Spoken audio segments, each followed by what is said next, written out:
ಪಶ್ಚಿಮ ಬಂಗಾಳದ ಪಂಥದ ಹರಿಕಾರ ಯಾರು? ಸರಿಯಾದಂಥ ಆಯ್ಕೆ ಚೈತನ್ಯ ಪ್ರಭು. ಮನುಷ್ಯ ಬಳಸಿದ ಪ್ರಥಮ ಲೋಹ ಯಾವುದು? ಸರಿ ಉತ್ತರ ತಾಮ್ರ. ವಿದ್ಯುತ್ ಕಾಂತಗಳ ತಯಾರಿಕೆಯಲ್ಲಿ ಬಳಸುವ ಲೋಹ ಯಾವುದು? ಸರಿ ಉತ್ತರ ಮೆದು ಕಬ್ಬಿಣ. ರಾಷ್ಟ್ರಪತಿ ಚುನಾವಣೆ ವಿವಾದವನ್ನು ಪರಿಹರಿಸುವವರು? Supreme court.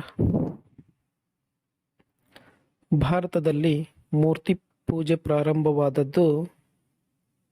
ಸರಿಯಾದಂಥ ಆಯ್ಕೆ ಗುಪ್ತರ ಕಾಲದಲ್ಲಿ.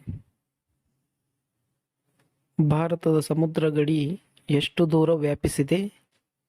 ಇಲ್ಲಿ ಸರಿ ಉತ್ತರ ನೋಡುವುದಾದರೆ 12 ನಾಟಿಕಲ್ ಮೈಲು ದೂರ